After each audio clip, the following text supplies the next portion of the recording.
ہم ڈٹے ہوئے لوگ. سرکار نے فلاح انسانیت کے لیے جو دوسرا کام کیا نا، وہ لوگوں کو احساس دلایا ہے کہ اگر غلطی ہو جائے تو تم نے بندوں کے سامنے اپنے آپ کو کلیئر نہیں کرنا، تم نے تو رب کے سامنے اپنے آپ کو کلیئر کرنا، اللہ کے سامنے تم نے بچنا ہے کہ میرا گناہ معاف. اور حضور احساس پیدا کرتے تھے. بخاری شریف میں قبیلہ غامدیہ کی اس عورت کا تذکرہ موجود ہے جو خود آئی تھی، کوئی گرفتار کر کے نہیں لایا تھا، از خود آئی. احساس پیدا ہو گیا نا گناہ کا.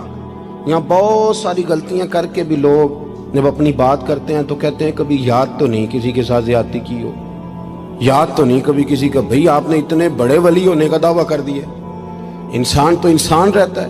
بڑے بڑے لوگ کہہ گئے کہ یا اللہ اگر انجانے میں بھی بھول گئے ہیں تو ہم سے درگزر فرما. لیکن جب ہم تیار ہی نہیں ماننے کو. حضرت انس بن مالک کہتے ہیں وہ خاتون آئی، کوئی پکڑ کے نہیں لایا، کسی 14 دنوں کے ریمانڈ پہ نہیں اسے منوایا گیا، اسے وہ خود بخود آئی.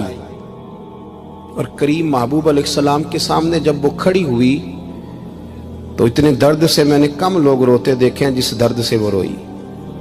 عرض کرنے لگی حضور میں غلطی کر بیٹھی ہوں، مجھ سے زنا ہو گیا، مجھے پاک کر دے.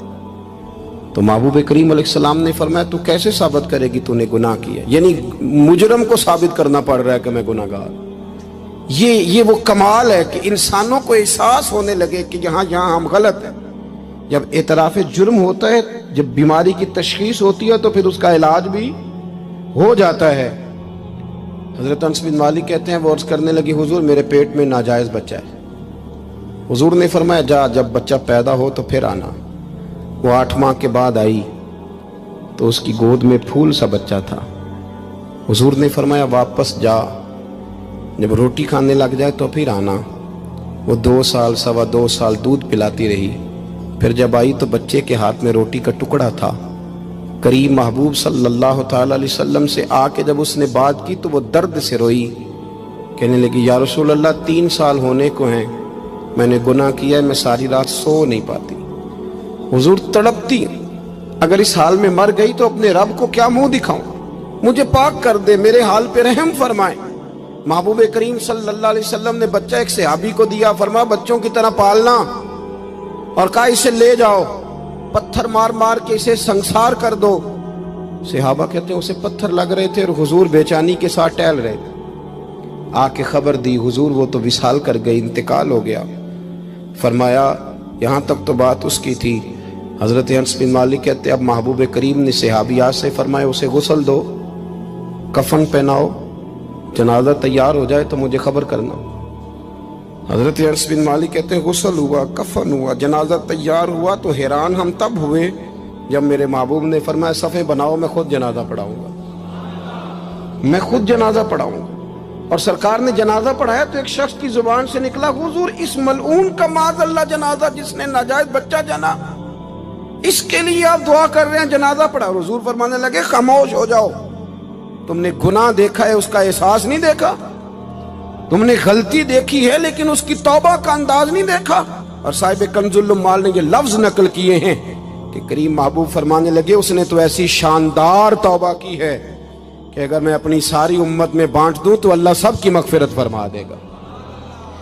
احساس جب پیدا ہو جاتا ہے نا اپنے دل کے اندر کہ یہاں میں غلط ہوں. ان العبد اذا اعترف ثم تاب تاب اللہ علیہ او کما قال نبی صلی اللہ علیہ وسلم، رواہ مشکات. حضور نے فرمایا جب کوئی بندہ کہتا ہے نا اللہ میں بھول گیا تھا، اور پھر وہ توبہ کرتا ہے تو رب اس کی توبہ کو فوراً ہی قبول فرما لیتا ہے. پہلی بات یہ کہ عقائد کو مضبوط رکھیں، مضبوط عقائد. اور یہ جو آج کل ایک اور ماحول چل رہا ہے، کو تھوڑا ادھر کو تھوڑا ادھر، عقائد وہی درست ہیں جن کی تشریح شیخ عبدالحق محدث دہلوی نے فرمائی. عقائد وہی درست ہیں جن کی بابت حضرت مجدد الفسانی لکھ گئے، اور ان سب کو اگر کھلا کر کے بیان کیا تو امام احمد رضا فاضل بریلوی نے بیان کیا. انہی بزرگوں کی باتوں کو کھول کر ہمارے سامنے رکھا.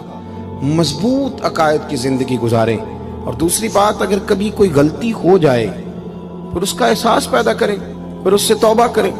تیسری بات جو فلاح انسانیت کے لیے بڑی ضروری ہے وہ یہ ہے کہ تھوڑا احساس پیدا کریں دوسروں کا. میری زندگی میری ذات سے شروع ہوتی ہے. میری ذات سے، میرے سے ہنس کے بولو، میری بات مانو، میرے پیچھے چلو، میرے آرام میں خلل نہ آئے، میری طبیعت کے بھئی آپ کی طبیعت کے مطابق چلیں تو پھر تو آپ بہت بڑے خود غرض ہوئے کہ آپ نے صرف اپنے لیے سوچا۔ محبوب کریم کا کمال یہ تھا کہ حضور نہ دوسروں کا بڑا احساس فرماتے تھے۔ آپ بخاری مسلم کی وہ حدیث پڑھیں تو حیران ہو جائیں کہ سرکار فرماتے ہیں میں جب نماز کی نیت باندھتا ہوں تو میرا دل کرتا ہے میں لمبی نماز پڑھاؤں۔ جب میرا کسی کام کرنے کو دل کرے تو پھر میں ساری دنیا کچلنی پڑے تو میں کر جاتا ہوں، لیکن حضور فرمانے لگے کہ میرا دل کرتا ہے میں لمبی نماز پڑھاؤں، لیکن پھر میرا خیال آتا ہے کہ پیچھے بوڑھے بھی ہیں، بیمار بھی ہیں، بچے بھی ہیں۔ یا رسول اللہ، نماز اللہ کی اور خیال بندوں کا؟